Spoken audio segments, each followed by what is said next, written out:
A harmless questionnaire. Decided to give this a rewrite again. I had trouble writing it since the 10 shadows just took away from the story rather than add to it.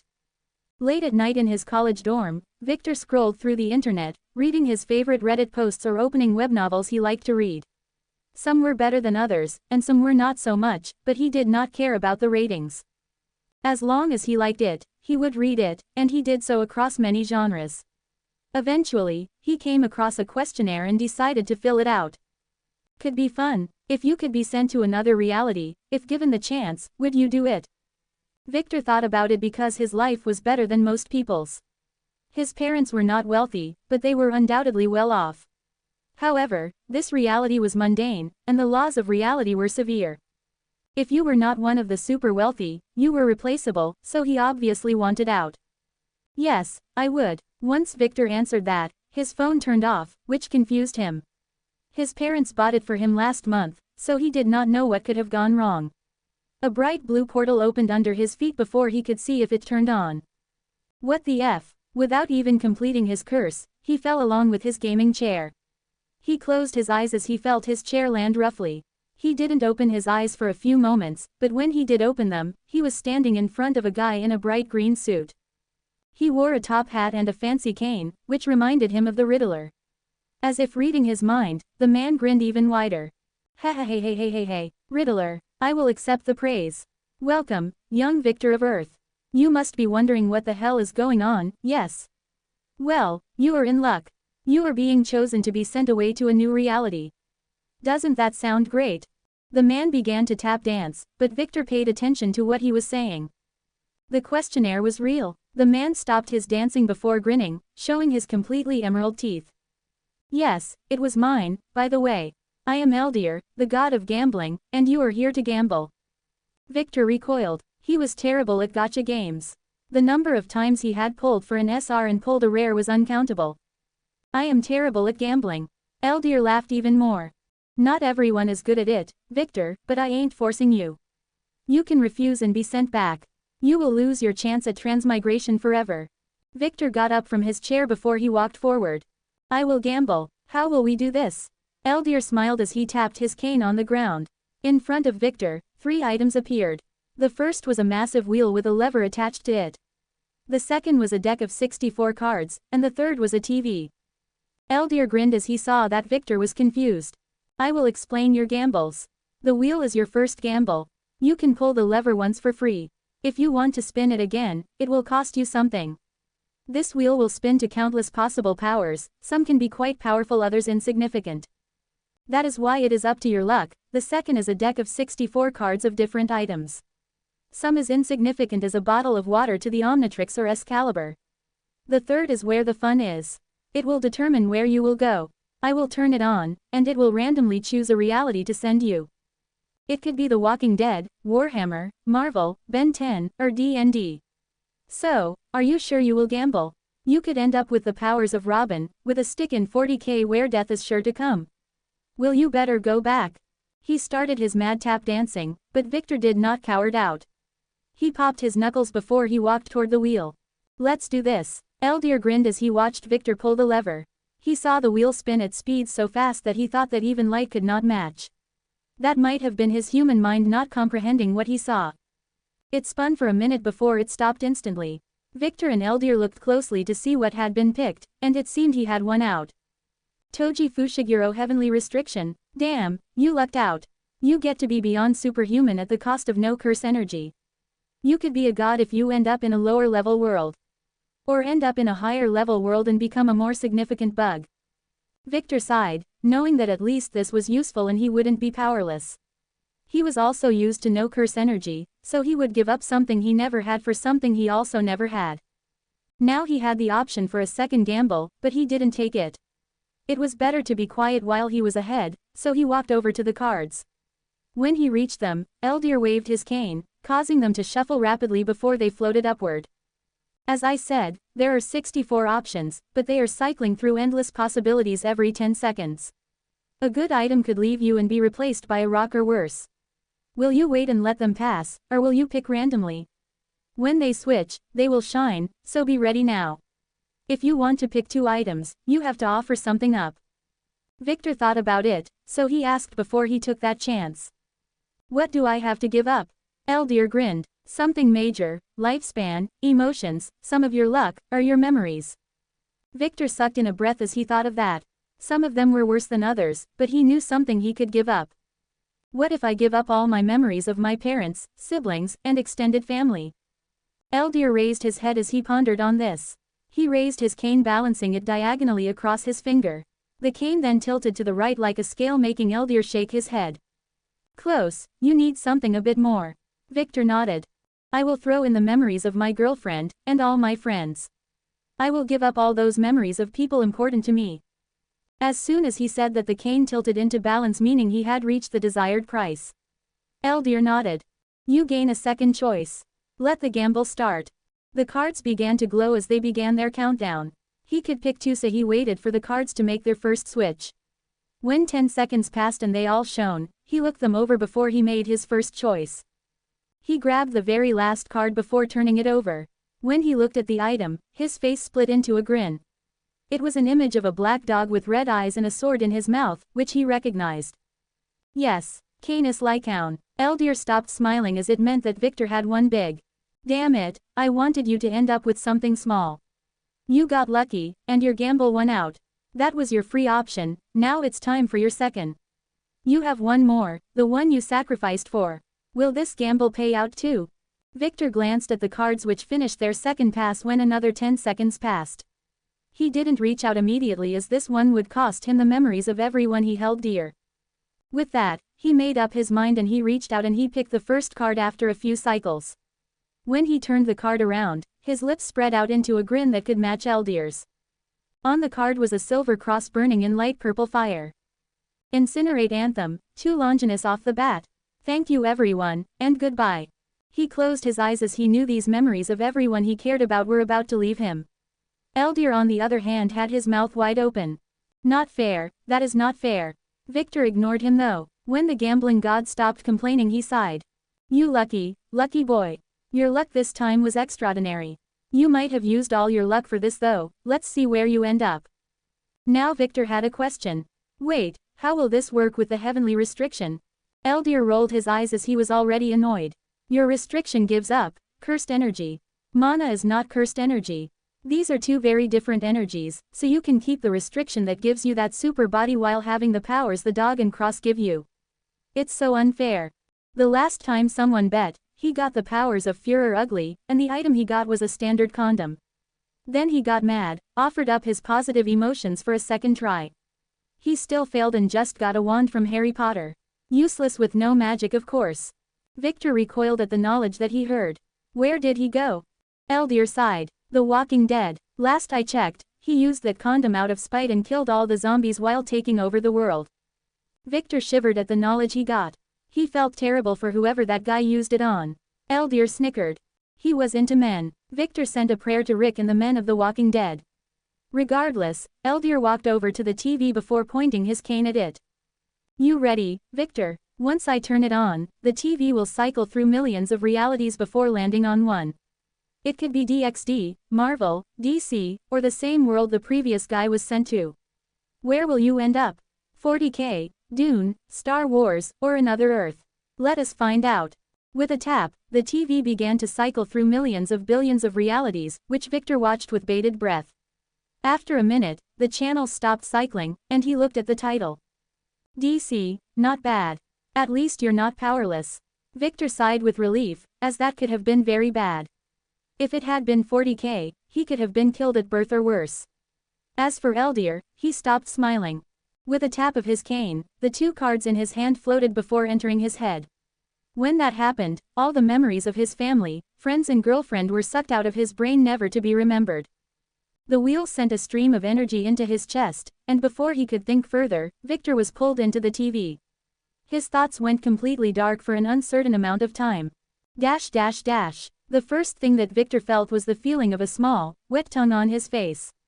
Small teeth grabbed his hair and pulled as if trying to wake him up. Bark, bark, bark. He could feel a set of thoughts, not his own, as Lycaon tried to communicate with him. He was starting to wake up from whatever Eldir did to him. Before he could finish waking up, he heard another sound. Oh my god, sir. Someone ran over and began to try to wake him up. Victor began to open his eyes, looking up at a bright sun. He squinted his eyes because his senses were much stronger than before. He covered his eyes because of the glare, even the smells, sounds, and other feelings were annoying. Lycaon jumped off him with the tiny puppy panting happily. I think so. Victor felt a hand grab him before helping him to his feet. When he pulled his hand away from his eyes, he looked at the woman who had helped him. She was a woman with bright green eyes and long brown hair.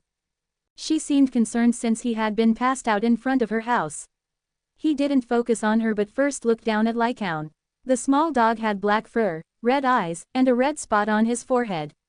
He seemed happy that Victor was up and awake.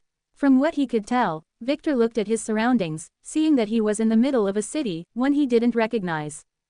His senses were wild, and he reached up and touched his head. He had a massive amount of memories missing which he knew he offered up and what he offered up, but not of who. He would come to terms with that, but not right now. He looked back to the woman with a question. Where am I? The woman let go of his hand as she backed away from him. Central City. You were on the ground in front of my house. I was about to call an ambulance. The puppy seemed to be trying to wake you, so I assumed he was yours. Victor shook his head as he bent down to pick up Canis Lycaon. He could sense a connection to the dog, which was a separate avatar sacred gear. As for Incinerate Anthem, it was of the same type, but it seemed to have changed. Incinerate Anthem was the cross that Jesus was crucified on and later turned into a sacred gear. He could feel it, inside his soul bound to him just like Lycaon. You hear me, buddy? He got a positive response, meaning Lycaon was bound to his soul just as intended. He had 2 Longinus now, and those would give him power over time. Good. Victor turned to the woman with a smile. He is mine. I appear to have passed out from drinking all night. My friends seem to have left me, it seems. He chuckled, but she didn't seem to find it funny. You should get new friends, and I don't mean to pry, but your eyes are black. And I don't mean your pupils, your sclera are black. Dear. Victor stepped back as he touched his eyes. Like them, I got them tattooed a while back. The recovery was rough, but I think they turned out all right. I am Victor, and you are? Iris West. I heard of eye tattoos before. They do look interesting, I will give you that. How do they do them? Victor pointed at his eyes. A dude sticks a needle in your eyes and injects the ink. Painful as hell, but cool once healed. I think I should be going, though. You take care, and thanks for waking me. Iris nodded. Of course, glad you're okay. With that, he reached down and picked up Lycaon, and he started walking away. Iris then turned around and returned to her house. As he walked, he looked down at himself and saw what he was wearing.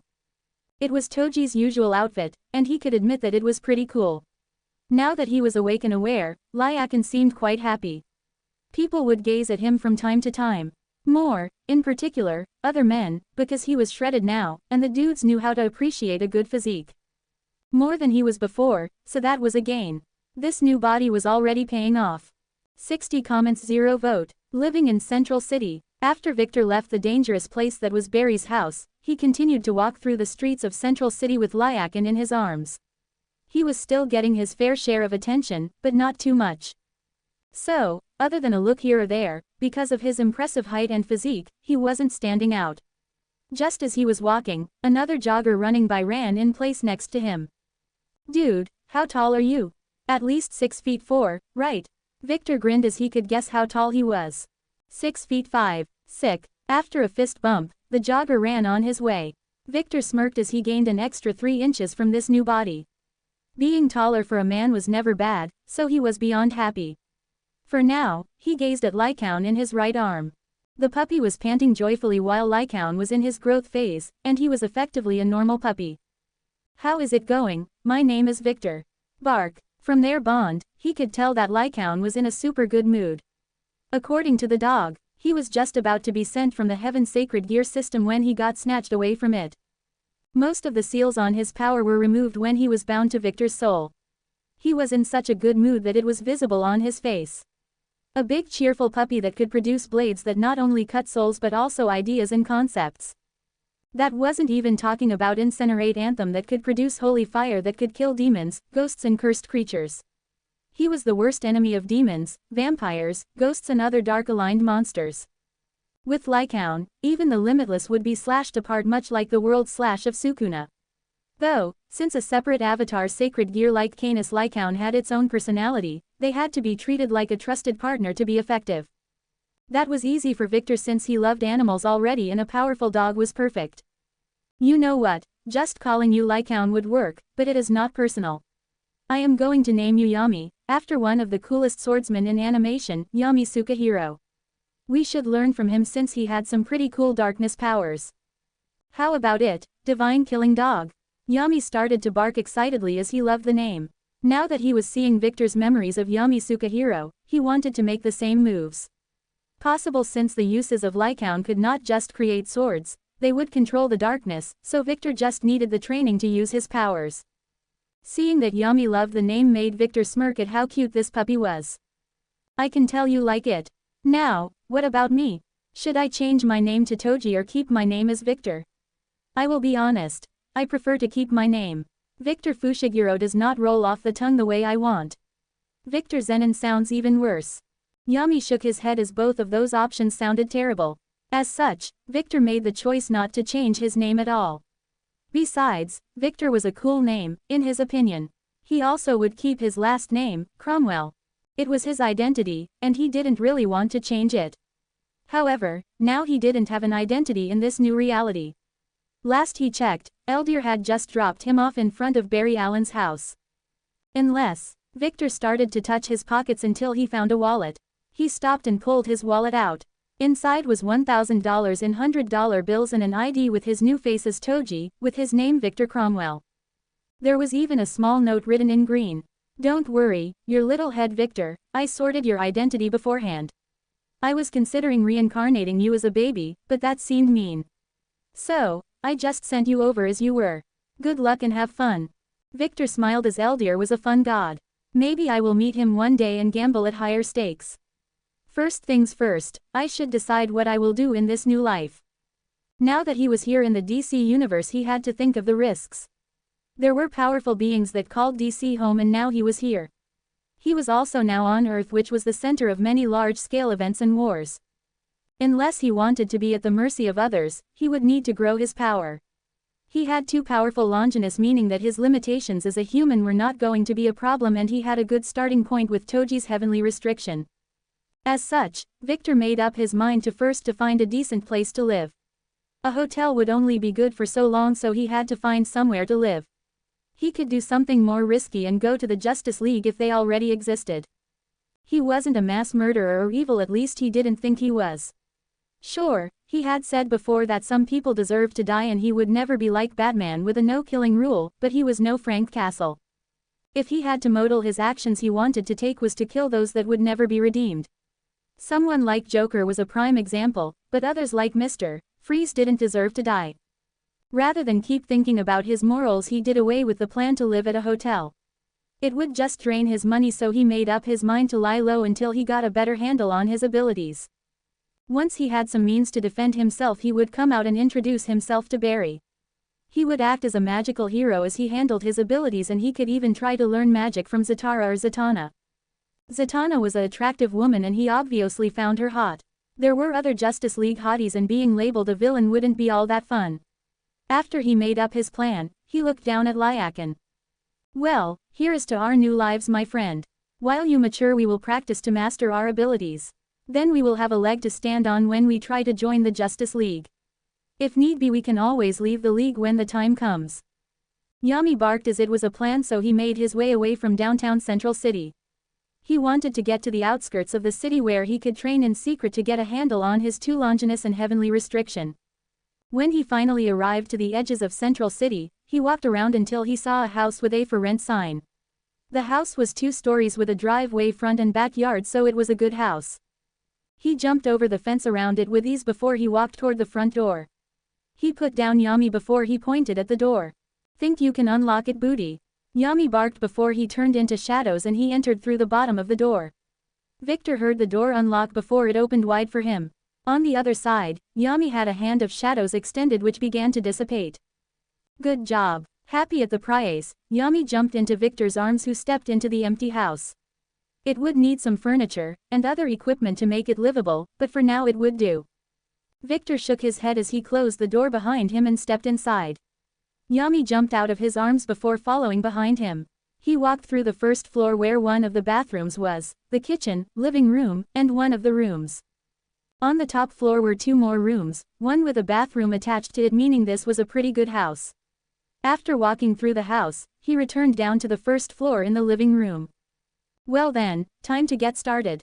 He reached down and he took off his shirt, which he tossed into the corner of the room. He began to stretch a bit before he sat down on the floor and to try to meditate. He had never done this before, but he was going to need to get active control on his magic. The problem was that he had no idea how to control his magic, so he was going to start practicing. Once he got a feel for his mana, he would be able to begin training in the abilities of both of his sacred gears. Of course, he would need to find a way to extend his lifespan because dying old was not in his future. He would not become Kashimo, meaning he would need to solve the issue himself. However, he had several ideas, so he started doing handstand push-ups. Yami, let's do this. Yami barked as he sat down on Victor's lap. Yami and Victor both closed their eyes as they focused on their bond together. Yami himself began to teach Victor through their bond how to get a feel and control on his mana. While Incinerate Anthem a sentient creature, it did have some will of its own. Through the power of the 2 Longinus, Victor's body and soul were constantly flowing with magic as a result of both artifacts. Thanks to his heavenly restriction enhancing his senses and physical ability and Yami's help, Victor began to get a handle on his mana rather quickly. At first it started rather slowly in the center of his body. He sensed something flowing through him and he began to focus on it. This was his mana, his magic, which was flowing from his sacred gears, into his soul and his body. Through his will, his mana began to fall under his control. Around his body, an aura that seemed like black burning fire began to surge as his magic began moving rapidly. He took a deep breath which he held for several seconds. When he released it, his mana began flowing faster through his body with purpose rather than without control. It began to speed up and the aura of black fire increased in intensity around Victor's body as his mana began overflowing through his body. Victor took another breath and this aura of black flames entered his body through his lungs. It ignited a fire in his lungs which didn't harm him, rather they invigorated his body. When he breathed out, dark smoke and fire emerged and his shadow began to grow as his magic flowed with more powerful. Victor eventually cut his meditation after 15 minutes, and when he did, his eyes were glowing with black fire in them. When he breathed out and released his focus, his mana didn't stop flowing through his body. It was there, ready for him to call out to it and use it. Meaning, he could now begin to fight and train with his 2 sacred gears. He had a lot of progress to make, meaning he couldn't take it easy.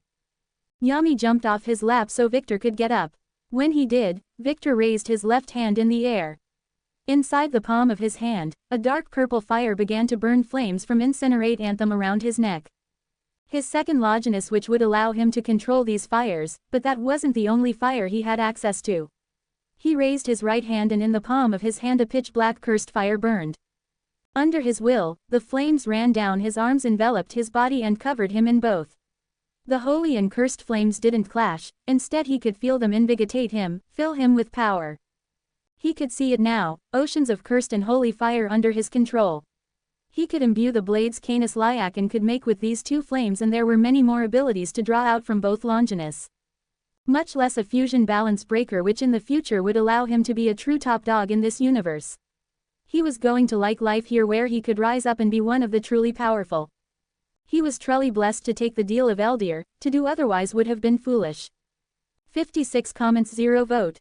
Bounded Fields Rock. I decided to change the spelling of Victor's name to Victor, also this story will be my first non-villain story. Victor won't be evil, but he won't be too merciful at least.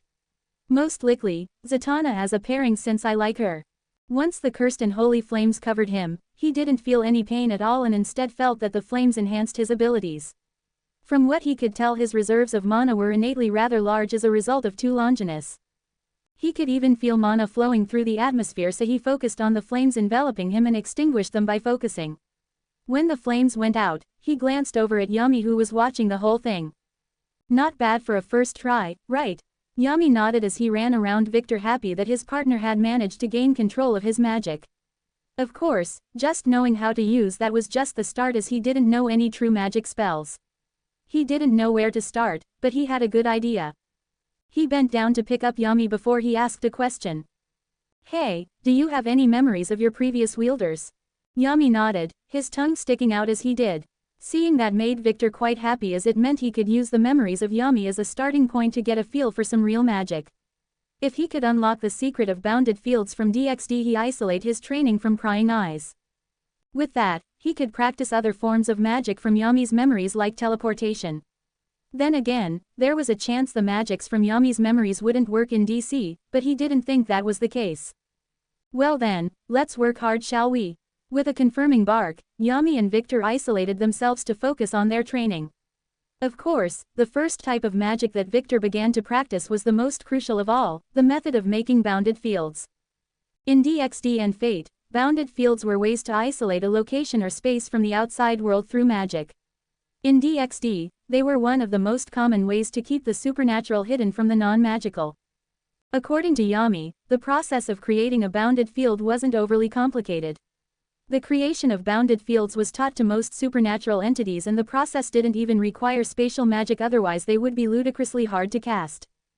The method involved a magic circle, knowledge of magic runes for the magic circle, and having enough mana to create the bounded field. The circle would use the mana fed to it to fold and isolate a certain area of space that would keep away those without magic. To speed up the process, Yami directly implanted the information on bounded fields into Victor's brain. This was rather uncomfortable for Victor, but through that, he learned the required magic circle and magic runes to create the circle. As such, before he continued his training, he began to practice to craft the magic circle for the bounded field. Thanks to Yami's memories of his previous hosts making them, it didn't take him too long. Only around an hour before he felt confident in his ability to craft the circle. Yami watched on as Victor held his hands over the ground. Slowly, the magic circle began to form under his feet. He focused on the lines and the magic runes until the entire thing was glowing on the ground. Any mistakes? Yami walked around the circle a few times before he shook his head as Victor got it right. Since the circle was up and running, he began to feed the circle a vast amount of mana, which caused his reserves to begin to fall. He focused on the circle, and just as he desired, the magic circle activated correctly. In a burst of magic, a bounded field formed around the house he was inside and several hundred feet beyond it. Once the bounded field went up, Victor glanced out the window at the shimmering purple sky. Success, we can begin our true training now. How long will the field stay up though? From their bond, Yami said that the field would stay up as long as it had mana. Meaning if it was running low, he could always feed it more to keep up longer. Someone more experienced could open and close a bounded field with ease, but he was a beginner after all. Now that the field was up, as long as no one magical walked by, he was in the clear. Once he and Yami walked outside, Victor began his true training. He had 2 Longinus that needed to be mastered, so he needed to do a lot of training. That was for the best, as the 2 Longinus would be able to work off each other by allowing him to break his mortal limits. For this training session, he chooses to start working on Canis Lycaon's abilities. As a sacred gear, Lycaon was beyond powerful as a result of its 2 halves. The first was the divine blade Ama no Ohabari, which was used by Izanagi, the creator god of Japan, to kill Hinokagutsuchi, his own son, the god of fire. The other was Lycaon, the king of Arcadia, who was foolish enough to try to feed his own son to Zeus. The Greek god king later cursed him into the first werewolf before he was captured by God and fused with Ama no Ohabari to create Canis Lycaon. This caused the sacred gear to turn into a dog rather than a wolf, and the divine blade was turned into a cursed sword.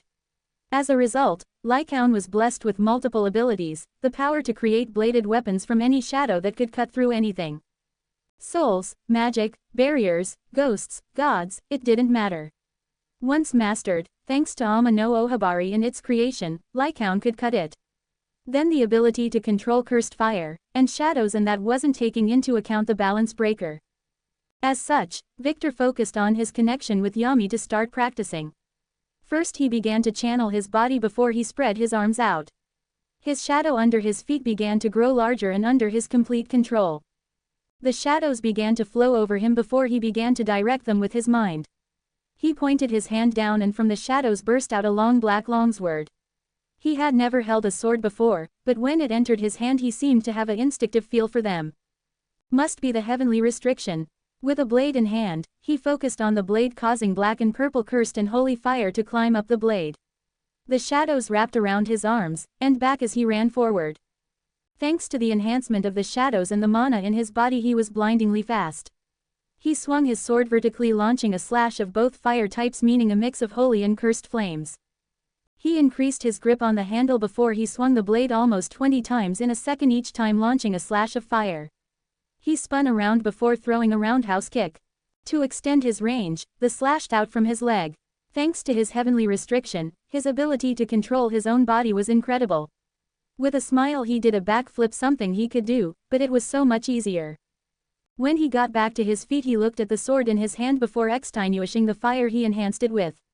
He dropped it, causing the blade to dissipate into the shadows, which returned to normal.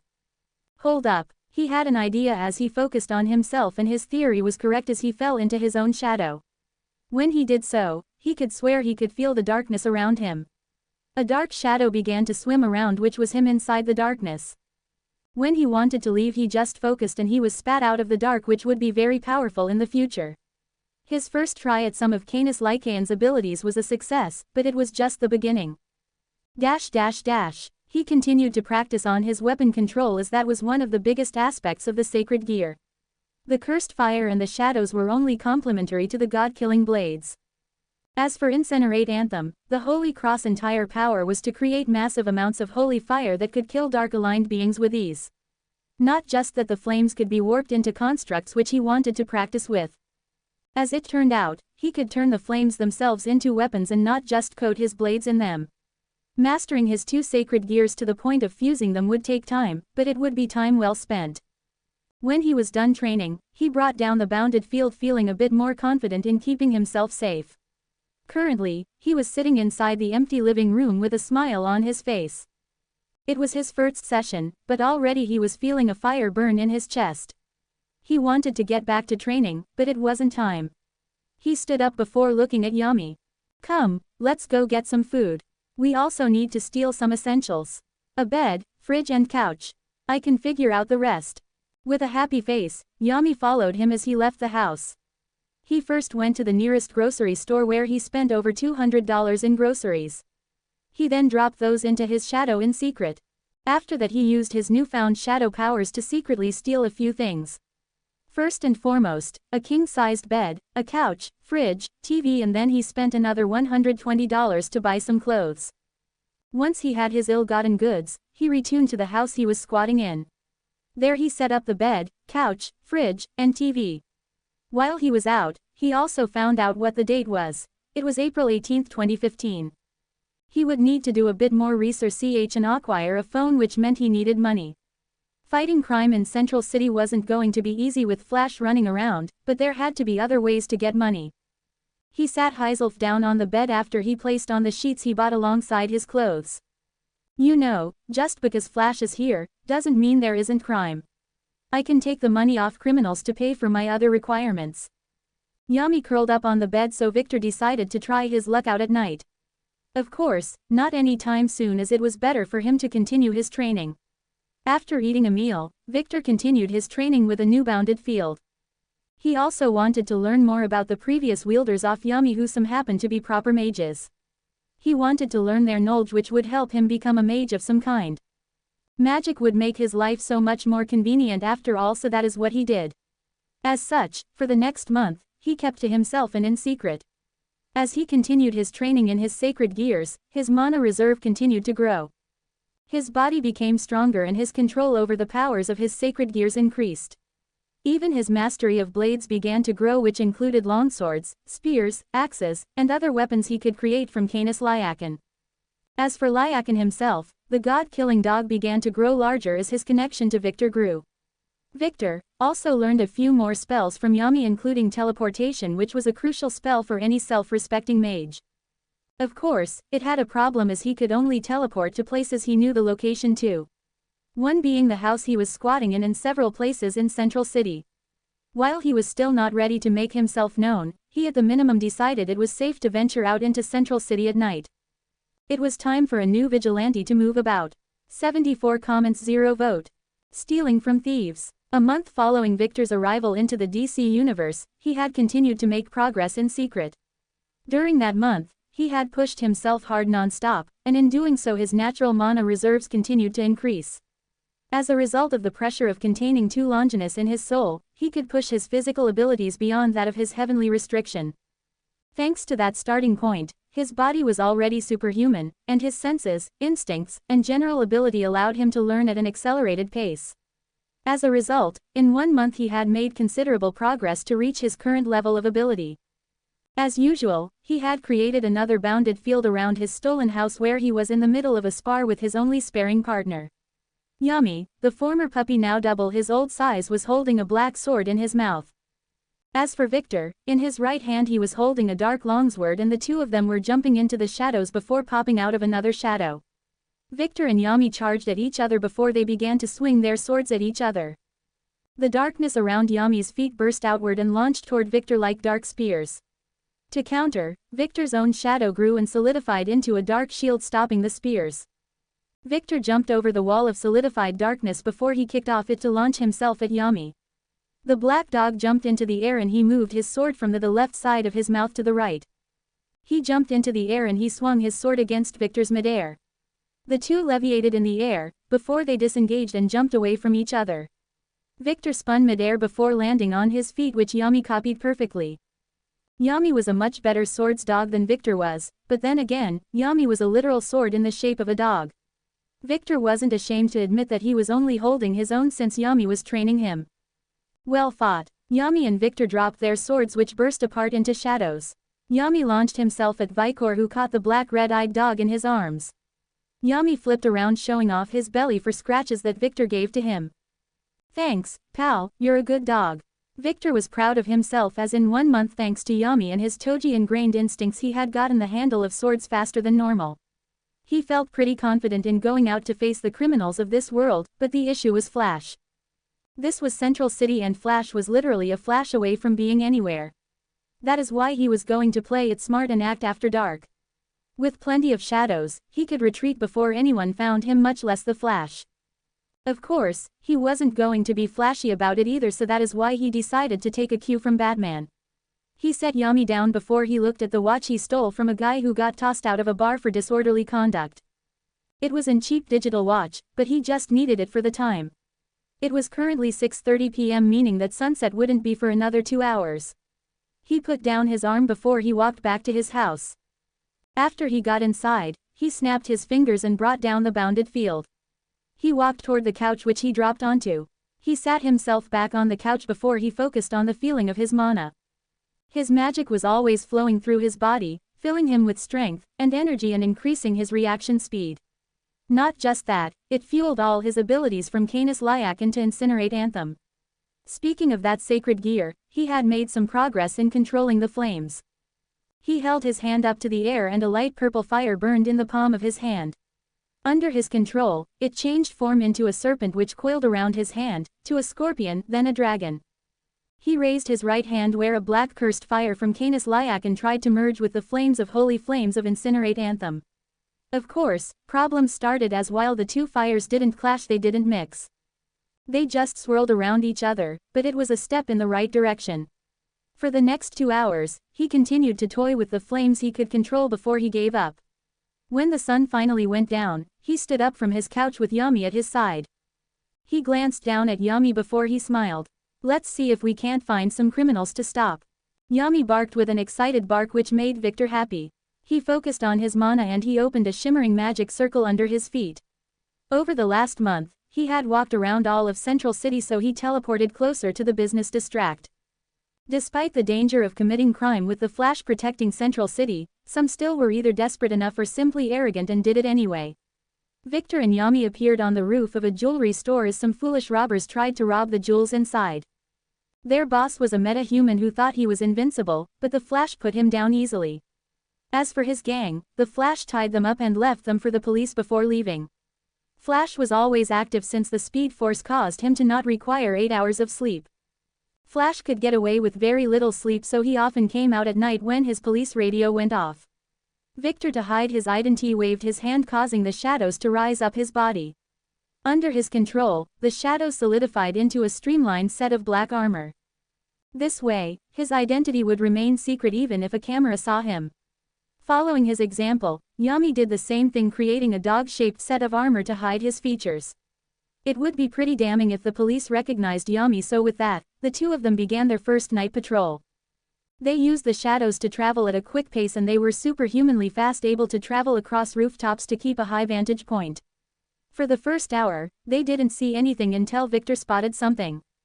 He saw a black van driving up to a bank, followed by several more. The back of the first van opened up and out emerged 6 men in all black and rifles in their hands. One of them brought out a handheld device which he threw toward the bank. After a few moments, a burst of energy took down the electronics in the bank and the surroundings. One of the men motioned them to move forward toward the bank. Victor watched on with interest as DC criminals had access to some high-tech weapons. When they reached the front doors, he watched as they placed a device on the front door. After getting away from the doors, one of the men walked toward the door and he kicked the doors open. Once the doors were open, the other trucks opened up, revealing more men which moved into the bank. This was perfect, so Victor fell into the shadows with Yami before appearing inside the bank, hanging off the ceiling. He glanced over at Yami, who nodded at him, so Victor dropped off the ceiling. As he fell, he focused and he created a bounded field isolating the bank and everyone inside. When he fell, his heavy armor cracked the marble floor and obviously alerted the would-be thieves. He did so right in front of them, so they all trained their guns on him. "Open fire!" One of them yelled, and with that a stream of bullets hurled toward him, but they bounced off his shadow armor. At extremely high speeds he arrived in front of the one who ordered them to shoot before he punched the man in the chest. He sent the man flying with one punch before he ran toward the next one. His fist connected with his jaw, once again launching the gunman away. Yami, now at his side, charged at one of the gunmen, and the man's own shadow betrayed him. It solidified into a tentacle of darkness which wrapped around his throat before throwing him toward the wall. Victor clenched his fists and he spun around as tendrils of darkness formed around his arms. He spun around, smashing them into the chests, legs, and bodies of the gunmen who were helpless to stop him. He charged toward the last man and he planted his armored boot into the stomach of the man. With that, all 13 gunmen who had come here to rob this bank had been dealt with. That wasn't bad at all. Yami jumped onto his shoulder as their first outing had been a success. Sure, they didn't have any money to steal, but he did take their guns. He collected the 13 gunmen before he tied them up with the bank lines together. After this, he and Yami left the same way they came, by falling into the dark. When the bounded field went down, Victor continued his patrol. That was the only major criminal activity he had to stop, as other than a few drug dealers, muggers, or a few thieves, nothing major happened. He burned the products of the dealers, tied up the muggers and thieves after taking their money. He continued his activities until the sun started rising, which he took as his cue to return to his home. When he looked at his watch, he saw that it was 7 a.m., so after finding a quiet ally he teleported directly back home. Throughout the night he didn't get any chances to use his flames or swords, as he wasn't out to kill.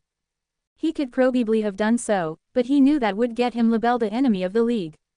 Plus, his plan was to join the League, not make an enemy of them, so he was satisfied with his actions.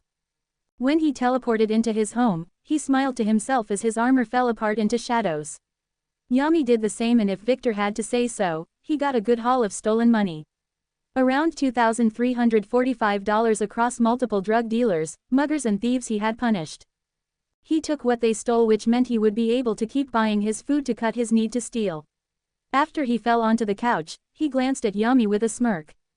"What do you think those bank robbers will say?" Yami didn't know, but he didn't think anything good. As Victor asked this, the CCPD had been getting calls of people tied up to poles and street lights. However, when the employees of the bank arrived for work, they were shocked to find 13 men tied up, groaning in pain. The floor was also covered in bullets, which meant a major crime took place. After sending several officers and their forensic scientists to see what the heck happened, one of the officers brought up his walkie-talkie. "We're going to need some ambulances out here." After that, he looked at the state they were in. Some were drooling, others seemed terrified. He looked for one less injured and found one muttered to himself. What happened?" The dark came, the dark moved. The dark came to life. The officer looked really weirded out. "Some check the cameras. Get these guys to the hospital and get them into custody. Where is Barry?" As he said that, Barry Allen ran in. "Sorry I am late, Joe. I am here now." Joe West shook his head as he looked at his son-in-law. "I told you to wake up early, look around. See if you find anything." Got it, Joe. With that, Barry got to work using his forensic knowledge to look for clues. From the look of it, some other vigilant had taken action. If Barry was being honest, this work reminded him of Batman's MO. The talking of the dark, the fear and the injuries checked out. Of course he knew Bruce rarely bothered to leave Gotham, so someone else did this, but who? 47 comments, 0 vote. A reputation of fear. As Barry and the other forensic scientists searched for clues, the other officers checked the camera footage. They were disappointed as the EMP grenade fried them. There was also another piece of information they did not know that made this impossible. The bounded field created a separate space which was more of a copy of a certain location, making the cameras useless. As for the gunmen themselves, they were taken to the hospital where they were treated for internal bleeding, broken bones, and severe concussions. They would not be robbing any banks anytime soon, as their injuries would leave them in recovery for months. It was also possible they would never recover fully as well. While the ambulances were on their way, the police questioned the gunmen who could still talk. All they got was a broken up stream of nonsense, of shadows moving, a night of shadows, and a dog. It was nonsense which was a result of the fear that Victor had instilled in them. Barry had heard the whole thing, and from the look of the bullets on the ground, they hadn't done anything. He used a pair of forensic forceps to pick up a flattened bullet head. He glanced down at the floor where something big and heavy had dropped down from the ceiling, cracking the marble with considerable force. He glanced up at the ceiling and didn't see any damage, meaning that whatever fell was the thing that the gunman had shot at. It fell from a considerable height and still managed to take down 13 armed gunmen with ease. Barry relied on the speed force, which enhanced his speed of thought as he began to build up a scene. Something or someone dropped from the ceiling, which resulted in the cracked floor. The gunman instantly fired, but from the bullets on the floor, what they were shooting at was unharmed. Then, from the state of the injuries they sustained, the culprit was most certainly enhanced. Then from what they said, the shadows came to life, and a black armored dog and a knight stopped them. A mage, who can control darkness. Who fights with an armored dog? As he was thinking, Joe stepped toward him. Joe West, the father of Iris, was a heavy-set man with red hair, and a red beard, which was well-groomed. He was one of the few people trusted with the secret of Barry and Wally. So, any ideas? Barry stood up as he collected some of the casings and bullets from the floor. He placed them in bags for testing at the lab. Not as much as you think. I can tell you that whoever stopped these was enhanced. Either a meta-human or some other empowered individual. From what the gunman said, they were stopped by an individual wearing what they claimed was a set of knight armor. They had a small black dog wearing armor as well, which resisted against their bullets. Plus, he took them down with one blow each. They got sent flying, which is why the wall over them has a human-shaped hole. Aside from the armor and the dog, both could control the shadows which they used to fight. An umbromancer, someone who controls shadows. Joe wrote this down before he asked something else. Anyone you know? Barry squinted his eyes as he thought of his Rouges and other Justice League supervillains. At the moment, no, controlling the shadows is not so common. Unless this wasn't a meta and was instead a magic user. Joe continued to write it down before he closed his notebook. Magic. If not for Dr. Fate and Zatanna, I would hardly believe such a thing existed. So, let's go with that. Why would a magic user who are usually all high and mighty feel the need to get involved in this? Not just that, this wasn't the only place. All throughout the city, thugs and petty criminals were tied up to street lights. After questioning them, they said the same thing. The sketch artists are going to have their work cut out for them. Barry stood up before he glanced around. Regardless, they are highly dangerous. If they are a meta or mage who can control shadows, who knows what else they will be able to do once they get a handle on their powers. Joe shook his head as he walked away to join the other officers. Well, I am sure you will figure it out. Our new vigilante is sure to strike again, so keep an eye out. Barry nodded as he would do just that. Central City was his home, and while he wasn't Batman who hated other vigilantes moving in Gotham, he would appreciate the help as long as the one helping wasn't a villain in the making. As for Victor, during this whole thing, he and Yami just snored away in the bedroom. He didn't know how long he would be able to squat in this house, but he hoped for a while.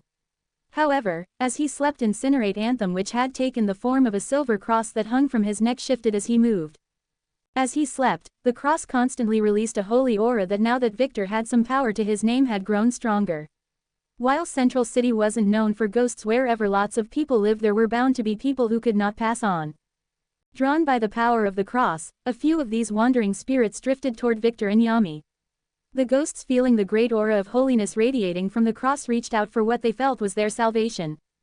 Instead, when these foolish spirits touched the cross, its power, these ghosts began to burn. With screams of agony, holy flames enveloped these ghosts and burnt them to nothing. Victor opened his eyes as he watched the ghosts burn up. That was dumb. He smiled as he patted the cross across his neck. It was a truly beautiful thing, as it was made of what he could only call pure silver. It constantly radiated a feeling of warmth, and he felt that it nurtured his soul with its power.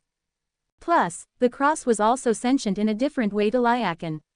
Where Lyakan was created by merging King Lysoun with Ama no Ohabari, the divine sword of Izanagi, Incinerate Anthem was created using the cross which Jesus, but he didn't think that was it. After all, the Longinus contained a consciousness inside of it. He could tell that much but not more, but he could only continue to improve his connection to his second sacred gear. After the ghosts had been dealt with, Victor sat up from his bed. He turned to Yami, who was clearly annoyed at being woken up. Oh well, we might as well get back to our training. Yami yawned, but he might as well get up, as the stronger Victor and he got, the safer they would be. Once again, another bounded field, and Victor returned to his training. He started it off by meditating for 30 minutes while circulating his mana throughout his body. Yami also mediated alongside him, which worked by improving their connection. During his mediation, Victor kept a hand on Yami's head while his other hand was clasped around Incinerate Anthem. Victor's mana flowed through the three of them, as the two sacred gears shared one thing in common. They were bound to his soul, so the mana flowed from Victor to Yami, then to Incinerate Anthem, and then back in an endless cycle. Through this method, something interesting happened. Victor's consciousness descended into his soul, something he had yet to do. Here, he saw his own soul, which was split down the middle. The left hemisphere was filled with bright purple fire and holy energy. The right hemisphere surged with darkness, cursed black fire, and what seemed to be swords. At the point where the two halves of his soul connected, the powers of his sacred gears didn't clash, but they didn't mix either. As Victor watched on, Yami appeared in the dark side, but rather than his cute dog form, he seemed to be the darkness. Just a burning pair of eyes looked at him with the same loyalty Victor had come to know. On the left Incinerate Anthem, the cross itself radiated a constant stream of holy fire, filling up his soul. As a result, his soul was growing because of the pressure placed on it by two Longinus.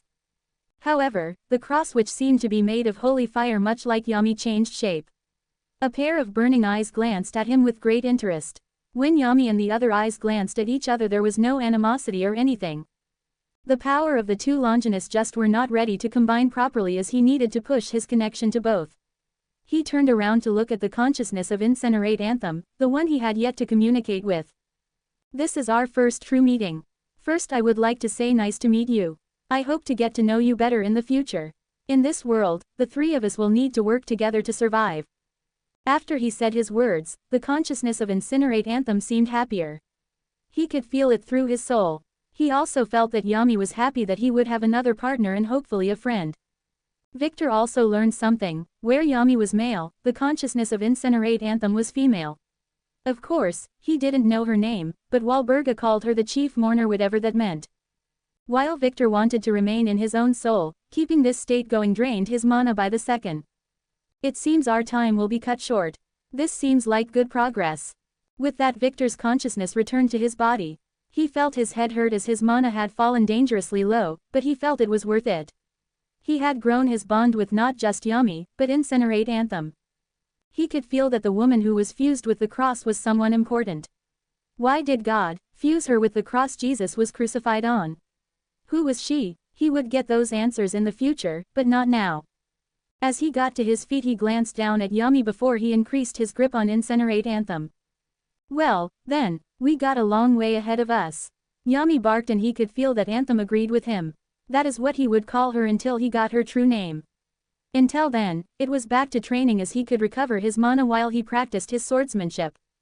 Victor never considered himself a lazy person even before, but now that his efforts were rewarded with strength, he felt no reason to laze around. Once his mana recovered, he continued to practice in forming constructs out of the holy flames. He also tried to find ways to merge the cursed fire of Yami with the holy fire of Anthem. The flames didn't fight, as neither Yami nor Anthem were actively impeding him. The flames themselves and their opposing nature refused to merge. Rather than give up, he continued his efforts while training in a variety of bladed weapons. Even shaping the darkness, and at a later date, he would need to spend time going through the thousands of years of memories of Yami and hopefully Anthem. This way he would use the experiences of their previous wielders to light the way for him. He didn't stop his training until it was 3 hours to sunset. He ate a big meal heavy in protein, took a shower and took a nap to recover. When the sun set, Victor and Yami once again went out on patrol. Only this time they were even more stealthy, using the dark and teleportation to avoid detection. They stopped a few crimes in progress, got some drugs off the street, and stopped several break-ins. Of course, they were not gentle about it, as he took the Batman method. Don't kill, but leave them wishing they were dead. When morning came, more criminals were found battered, bruised, and tied to street lights. Victor was here to stay, and he liked his new vigilante life. As a result of his actions, a new rumor spread in Central City of the Knight and his hound punishing the guilty after dark. All the while, Victor continued his training, increasing his confidence and power. 72 comments, 0 vote. Ghosts. 3 weeks after stopping the gunman at the bank, Victor continued his nightly activities, punishing criminals after dark. He hit drug dealers pretty hard and burned all their products, and he was hard to hide from. As a result of his brutal way of dealing with criminals, it resulted in the local gangs began to fear him more than they did the Flash. They hated him even more as he hit their warehouses and burned all their product, stole their money, and strung them up to be caught. Of course, after giving them a beating that would leave them in the hospital for months. The reason they feared Victor more than the Flash was that Flash was mostly active during the day. Not to say he didn't fight crime at night, it was just less common. Now, they had the Knight and Hound, as they had taken to calling Victor and Yami for his practice of using a set of shadow armor created through Lycon's power. It not only made him extremely intimidating, but was also protected him from harm. Even while wearing it, he could move like a blur, zipping and zooming around. Barry had been patrolling and looking for any sort of clue during his free time, but even when he ran around at night he didn't find anything. Not until Victor was gone and the deed was done, thanks to the power of his bounded fields and teleportation. Another big part of it was that Victor, with the memories of Yami's previous hosts, had used some of the spells related to keeping things away from the non-magical people. Barry was growing irritated as night after night, more and more criminals were ending up in the hospital. The petty thieves got off lightly with just a couple of bruises, but the drug dealers always ended up with severe injuries. The muggers and burglars were left off even worse, receiving a severe beating that left them near death. Barry didn't mind it that much, he just wished this new vigilante was less brutal. That was until today, as just a few hours ago, they found someone left wishing they were dead. Iris, his wife, brought him a cup of coffee as he looked conflicted. What happened? Barry sighed as he went on to explain what he saw. The new vigilante has managed to remain out of sight somehow. So far, other than severe injuries, nothing had been too permanent in his methods. However, earlier today we found something far worse. In an alleyway on the east side of town, we found a man who had his legs, hands and his manhood burned off. Iris winced, as that was an escalation if she ever saw one. What happened? Barry explained why he was conflicted, as the punishment fit the crime.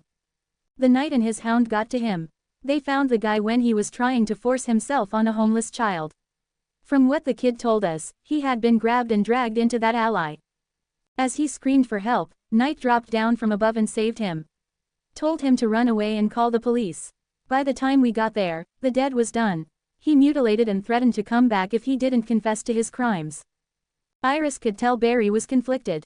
On one hand, he despised the monster that tried to ruin the innocence of a kid down on their luck. However, the gruesome outcome still rubbed him the wrong way.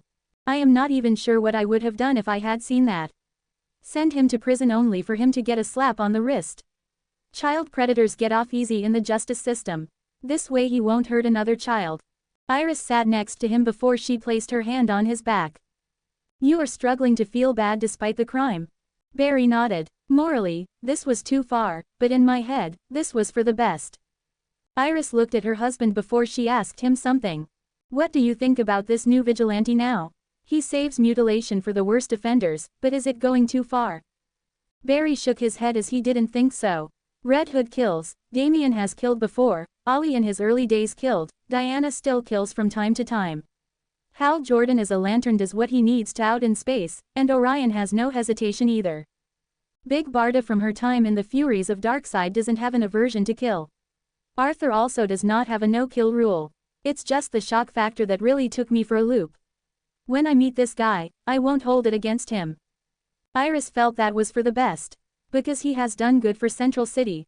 The gangs are afraid to operate at night, drugs have gone down and other violent crimes have dropped to nearly nothing. Some of the more risky parts of the city are now much safer.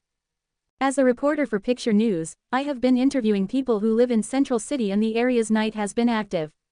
You know what they all say. They love the guy. Sure, he isn't as flashy as my husband, but his actions have impacted a lot of people in a positive way. The people living in the more high-crime areas in particular sing his praises. Now though, I am curious if you have a sketch from the reports given by those criminals in the hospital. Barry nodded as he ran at super speed and got a piece of paper and a pen before he using the Speed Force copied the sketch perfectly. When Iris looked at the picture she picked it up with interest. Image here, how accurate is this? Barry shrugged. Not sure, all we got was a bunch of descriptions from criminals who were so scared of their own shadow that they begged for the lights to remain on at all times. However, that runaway kid who saw him gave us this description. In the picture was Victor wearing his set of shadow armor that continuously radiated a stream of shadows. Yummy, the Hound wore his own set of armor concealing his features, but it was clear that the rumors were true. Knight and Hound were in Central City, but where and who were they? Speaking of Knight and Hound, Victor and Yami were not home. The both of them were out walking through the streets of Central City. He was out doing some errands as he had plenty of money from the criminals he had dealt with. He first bought some groceries, dog treats for Yami and new clothes. His reasoning was that he was planning to dig deeper into the memories of Yami and his previous hosts who had been mages. He wanted to get into enchanting and he wanted to practice on his clothes. If he could make his clothing more durable and more defensive, he would gain another layer of defense. After he had gone to his fifth store, where he bought plenty of clothes, he began to make his way home. As he waited for the light to turn red, he felt a new presence next to him, causing him to look down. There he saw a girl who could not have been older than 14. However, it was clear she was a ghost as people were walking right through her. She wasn't even looking at him, but Yami instead. Yami being himself seemed happy and he jumped on Victor trying to show him the ghost. Yami was now a bigger dog, around the size of a German Shepherd, but that was still not his full size. Victor, seeing that the girl was more focused on his dog, decided to talk to her after using a small piece of magic. He snapped his fingers and the people around him began to walk away and around him. He looked at the girl before asking her something. "Can you talk?" She nodded as she looked up at him. "I can." Seeing that she wasn't like the wraiths his cross incinerated, he decided to talk to her. "So what happened to you? You get hit by a car?" The girl seemed to slump down before shaking her head. "It was a bus." He started to walk away, causing her to float after him. "So, why are you still here? Death or the Reaper should have come for you. Unless you choose to stay." As he was walking, she stopped following him after he had crossed the street. "I choose to stay." He turned around wondering why a ghost would want to remain here. The longer they remained, the higher the chance of them turning into a wraith, or mad. "My mother was with me when I got hit. She sometimes comes to visit. Some nice people made a shrine for me over there." She pointed at a few candles and flowers as she had been hit a few weeks ago. He and Flash could not be everywhere at once, so accidents like this still happened. "I see. Not sure if I can be much help, but I will stop by to check up on you. Maybe I can learn something about ghosts." She waved him goodbye as she almost never saw people who could see her. Some children could who had the gift, but not many adults. As Victor walked away, he felt bad, but he had no clue how to help a ghost move on. As they were leaving, he could tell Yami wanted to stay. For a cursed dog made of a divine sword and evil cursed king, Yami liked kids. "Come on, we got better things to do." Yami gave him a glare as he felt they could do more. However, as Victor walked around the city, more and more ghosts began to get drawn to him. Already their number was over 100, and that was just a few blocks. He turned around and he released a burst of mana infused with Yami's power, causing the ghosts to flee in terror. Rather than stick around, he sped back home. When he arrived at his ill-gotten home, he decided to research ways to keep ghosts away from his house. Magic runes were going to be important, so he turned to Yami. He sat down on the couch and he pulled Yami into his lap. "Come on, it's time to study." Yami nodded as he sat down on the couch. Victor had only been able to see the experiences of a few of them, as there were quite a few. As such, Victor first decided to get the memories of a mage by the Middle Ages from Spain. He unlocked Lycaon at the age of 14 and he believed he was unbeatable. Born to a mage family, he believed as many did that they would be the last wilder of their Longinus. He did live a good life, but he died in a fight with a dragon he tried to kill. His memories were perfect as he had been both a potion master, an enchanted and a mage. Victor had all the work this mage had done throughout his life and the magic tomes he had read. He wasn't the only mage Yami had as a master, so Victor began to look at the magic runes and their effects. To speed this up, Yami began to transfer them into his mind directly. This of course had a downside as having these memories shoved into his head caused him extreme headaches, but it was worth it. This way he could learn magical information much faster. The interesting this was that enchanting required magic runes and this mage had created some of his own personal runes. After learning this runic language, Victor decided to practice it on the swords, armor and weapons he could create through Canis Lycaon. He had much to learn after all and he hoped in the future the spirit of Incinerate Anthem could teach him more. It just seemed he needed more time to uncover the secrets of his second sacred gear. 57 comments 0 vote. Enchanting and deal. As Victor continued his studies into the runic language and how it worked, Yami continued to help him as he was the one who had the memories of his previous hosts. As Yami wasn't a truly biological creature, his mind was quite different compared to one. As such, he remembered these things so he could help Victor in his magical studies. Magic was something that took a lot of studying and Victor was no stranger to study. He was a computer science major so he could get this down rather quickly. Now that he had the runic language in his mind he needed material to practice. As such, he surged mana into his shadow, and from it, emerged 10 large black swords. He reached down and he picked up the first one. It was a solid black blade that radiated a stream of shadows. These blades were strong, durable, magically charged, and could cut pretty much anything. This was thanks to the combination of the divine sword, Ama no Ohabari, which had killed the son of Izanagi and Izanami the Japanese creator gods, and the cursed king Lycaon. When the divine blade having absorbed the blood of such a god, was merged with the first werewolf Lycaon it was forever cursed. This resulted in the swords and weapons created through this sacred gear being able to pretty much cut anything, immaterial or otherwise. Magic, gods, souls, and at the highest level concepts. No one except one user of Canis Lycaon had pushed the sacred gear to that level except for Tobio Ikus. He had pushed the sacred gear to his limit by creating his own abyssal balance breaker. Victor intended to push further than that so he had to begin somewhere. He rested the sword on his lap as he thought of the runes in his mind. He had a few he could place so he created an engraving needle out of the shadows to carve the runes in.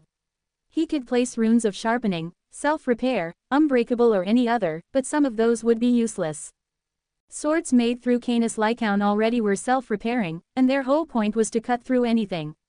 As such, he instead placed a few elemental runes. He placed runes for lightning, shock, poison, and cursed. After he carved the runes he surged his mana into the blade and it caused the rune to light up across the blade. It caused the sword to crackle with dark black lightning while the blade itself seemed to radiate a sickly feeling. This meant whoever he hit with this would have their wounds poisoned, cursed, and burned by dark lightning. He smiled as he gazed at his work, as his first go had worked. He turned to Yami who was the reason he got this so fast in the first place. Yami my friend, you are a treasure. Yami began to jump on the couch as he loved praise. Victor was super thankful for his heavenly restriction as his entire body had been enhanced. His reaction speed, strength, senses, instincts, and the speed of his thoughts. He could learn things at an accelerated rate that while not speed force fast, was good enough for him. As a result, the memories that Yami was shoving into his mind got processed faster than others would be able to do. Feeling pleased with himself he got up and in a blink, he reached the other side of the room. He grabbed a notebook from his desk and a pen. He then blinked back to his couch in a moment. He placed the notebook on the small table before he began to write at rapid speeds. He wrote down the entire runic alphabet, their meanings, and how to use them. Once he had that he flipped the page and he then began to write down the method to use human DXD magic. It involved calculations which was how humans used magic. He would need to further study the memories of Yami's past wilders closer. To not be bothered he focused and he sprang up another bounded field. Once the field was up, he channeled mana through his body increasing his reaction speed further and even his thought processes. He then began to rapidly fill out page after page, and from time to time, he raised his hands as he created magic circles in his hands, which he tested out by unleashing on the wall. It was good the bounded field overlapped and created a copy of the real area, as he would have destroyed the house without it. He got lost in his experimentation as he filled several pages as he worked on trying to gain access to other elements. He got cursed and holy fire from his 2 sacred gears, and shadows from Yami. What about the other elements, as fire and shadows were only so good? He was interested in lightning, as fire and lightning were a deadly combo. To go along with them, he would not mind wind magic to increase his speed and attack with wind slashes, tornadoes, and other wind-based magics. Then there was mind magic like occlumency from Harry Potter to create defenses for his mind. He would also need to make magic rituals to extend his life or make him stronger, as he had no idea what his lifespan was. Having magic made one live longer for sure, but not forever. As he continued to scribble away, Yami eventually just curled up on the couch falling asleep. He didn't wake up for another hour until he heard a loud crackle of thunder. When he looked up, he saw Victor standing with black lightning crackling across his body. Victor turned to Yami with a smile as he had gotten the process down. "I got a hang of it." Yami got up and glanced at the notebook that Victor had been scribbling on. Several pages were full of different magic circles and with several scratched out mistakes. Yami suddenly felt himself be lifted off the ground as he ended up in Victor's hug. "Who is the best god-killing dog ever?" "You are." Yami closed his eyes as Victor placed him on the couch to scratch his belly and chest. Yami loved the attention, so after giving him the proper care, Victor sat back down. "I call this cursed lightning. I combine the cursed fire coming from you, Canis Lycaon, with the lightning element. Of course, I can do the opposite." Yami tilted his head as he barked, asking what Victor meant. He then saw as Victor raised his left hand, which began to crackle with purple lightning. "I can also combine the holy flames with lightning to create an enhanced version of Barakiel's holy lightning. Though as always, trouble." His right arm began to crackle with black and purple lightning, but other than the not clashing, the two didn't mix. It would be useful to have both cursed and holy damage at the same time rather than separate. Victor waved his arm as he brought down the bounded field around him. He picked up his notebook before closing it and dropping it into his shadow. He wanted to get some food, so he started to walk toward his fridge. However, as he was doing so, he saw the lock on his door start moving. He and Yami froze as the door opened and a young woman walked in. She could not have been older than 23, but she also froze when she saw him and Yami. For a few moments, he didn't know what to say before he spoke. "Before you freak out, I can explain." The poor woman ran out the door, making him sigh. "Go get her." With a bark, Yami dove into the shadows before he rushed after her. The woman, who was most likely the owner of the house, didn't make it far. "Help em." That was as far as she got as her own shadow sprang up and wrapped around her. She was then dragged into her shadow before she was dragged back inside the house. Yami, when he entered the house, kicked the door closed as he stuck his head into his shadow. He grabbed the girl by her shirt before placing her down in front of Victor. She was shaking in terror as she had been dragged into her own shadow. Victor cleared his voice as he sat on the couch. "I know this looks bad and you may be thinking that you are in danger, but I can assure you that you are perfectly safe. Do you understand?" She took a deep breath before nodding. She may just be saying what she thought would keep her alive. "Are you just nodding because you're scared, or do you really understand?" She didn't respond, so he sighed. "Just speak to me, okay? Is this your house?" "Why, yes." He winced. "I take you came to check out the house or something. How did a young woman like you get a house like this for rent?" She took a deep breath as she calmed her nerves. "My grandma left it to me." He thought about it before he stood up.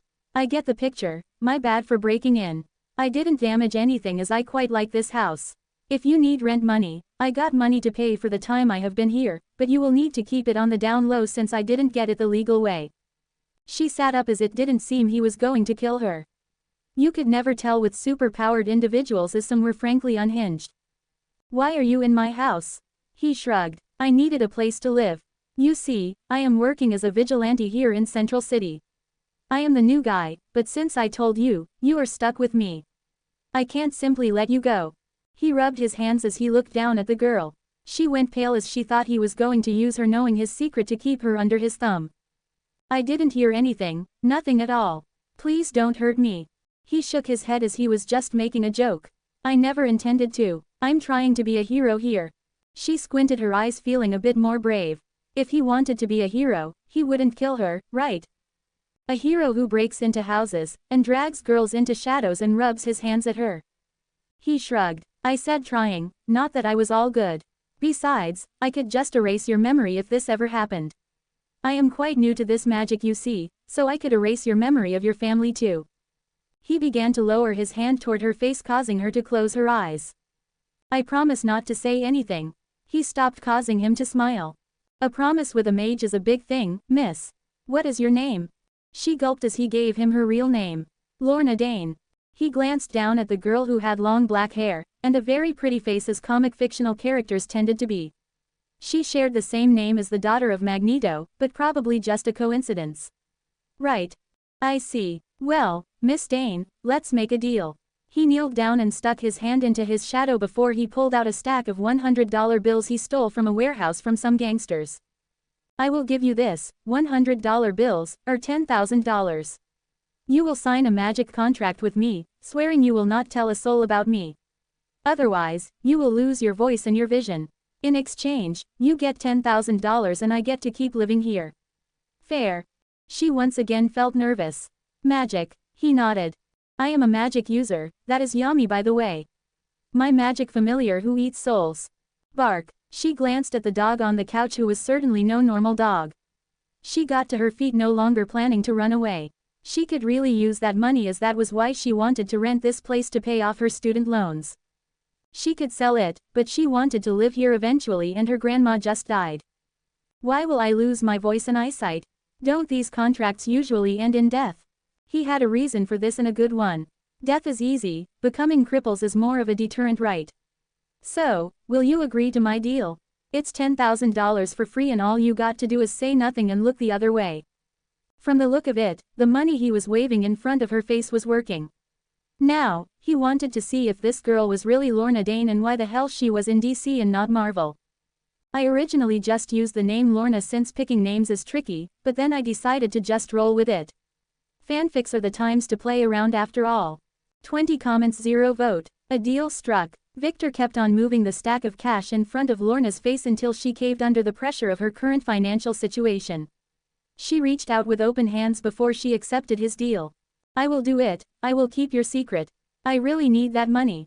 He handed her the stack of $100 bills, which was $10,000 in total.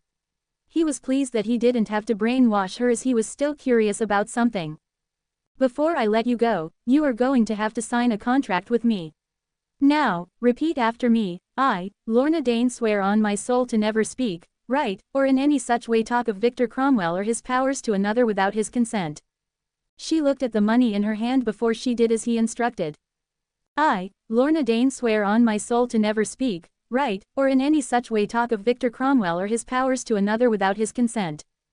Victor surged mana into his hand, which caused his hand to glow ominously. He held his hand out to her, which she instantly shook. The moment she did so, his mana flowed into her soul and she felt a knot form in her mind. It felt weird and she tried to pull away, but Vicor held her hand for longer. When the contract was complete, he released her, causing her to release a breath she didn't know she was holding. With his secret secure, he reached into his shadow and pulled out another stack of $10,000. Here, consider this a bonus. He tossed it to her, which she jumped to catch. She hugged both stacks of money close, as this money could fix her miserable situation. However, now that she thought about it, how would she explain this increase in money? Regardless, this money would keep her afloat for a while, so she was thankful regardless. Letting Victor live in the house she was renting in exchange for keeping his secret and $20,000 felt perfectly fair. Thank you for this, I will leave you two alone, but I should go. She turned around and was about to leave, but Victor called out to her. Hold up, I got some questions for you. She turned around as he walked toward her. When she looked up at Victor, she just knew he was huge, 6'6" at least, covered in dense muscles, and his strange eyes. His irises were such a bright blue they stuck out against his black sclera. What is it? He walked closer and he grabbed her chin with one hand. He looked at her face, then he ran a hand through her hair. She felt a bit odd to have him do this, but she knew he was the one in charge at the moment. Tell me, have you ever felt any weirdness in your body? Has your hair ever glowed green or anything? Do you think you can move metal with your mind or something? Like a metahuman? He eventually released her face, which made her fix her hair with her free hand. No, I have never felt super, and my hair hasn't glowed green before. He squinted his eyes as he looked at her, which made her nervous. That is too bad, so where are you staying right now? Lorna didn't hide anything from him as she spoke truthfully. I am staying with my father, John Dane. You got a picture? She reached into her pocket, pulled out her phone, and showed him a picture of her dad. Victor instantly stopped worrying as that was very much not Magneto. I see. Well then, nice to meet you, Lorna. If you ever want to talk, I will be here until I join the Justice League. You may see me on TV when I hit it big, but I am still in seclusion. Lorna was now curious, so she decided to ask. Why are you in seclusion? He decided to explain as with the contract in place she couldn't say anything. I am in the process of learning more of the magic arts and it really helps to have somewhere to do my research alone.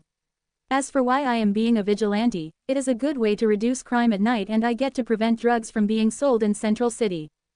The issue is that magic takes a long time to learn, which is why I am keeping to myself. It would be helpful to an assistant who could handle all the more annoying parts of my life. He glanced over at Lorna, who he wanted to see if it was just a coincidence or if she did have the power of Polaris. You interested? She pointed at herself. Me? Why me? He shrugged as he wanted to see if she would turn into a meta-human with her magnetism powers and if they could learn magic. Plus, she seemed in need of money, and having someone clean the house up for him would be convenient. Consider it a hunch. For now, I have things to do. I won't damage your house and will tell you when you leave. If you ever want to talk or see the house, come visit. My seclusion doesn't allow much people interaction. So, if you want to talk, here I am. With that, she stepped out of the house, which he closed behind her.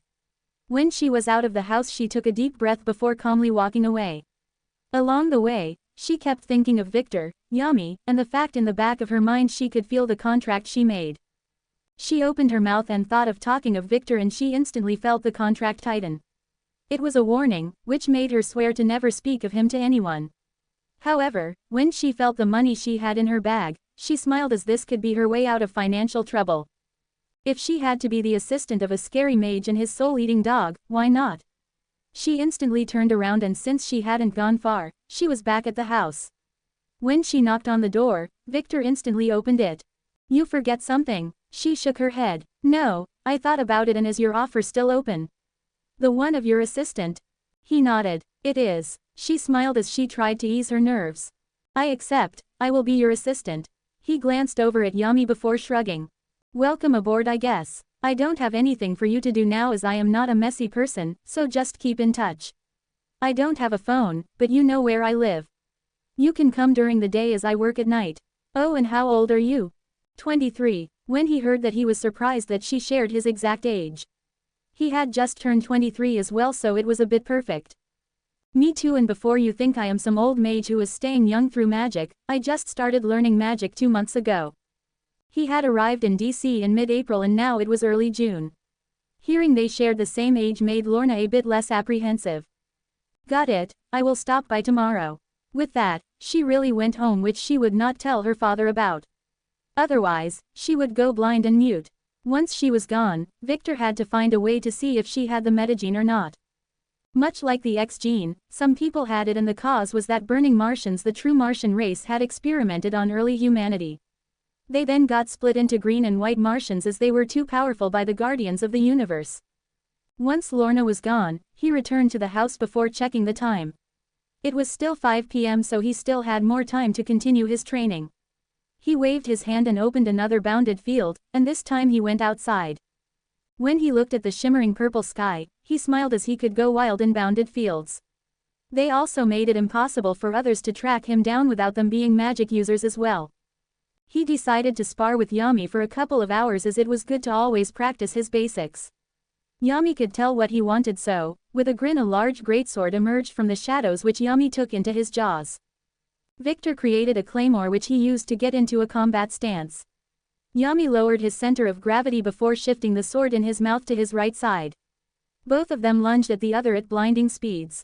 Victor swung the blade down with incredible strength, but Yami blocked his swing with just the strength in his jaws. After the clash, Yami kicked with his front feet back before he ran toward Victor. Victor began to run around at blinding speeds enhanced by black lightning coating his body. Yami squinted his eyes as black lightning surged up his sword as he copied Victor's technique. Both of them rushed at each other again, and this time they got a high-speed exchange of blows. Victor leapt into the air before raising his sword in the air. Black fire and black lightning ran up his blade before he released it in a sword slash. Yami, for his credit, braced before he leapt into the air and swung his sword, slashing through Victor's attack. When Victor saw that, he grinned, as Yami truly was one of the best at swords.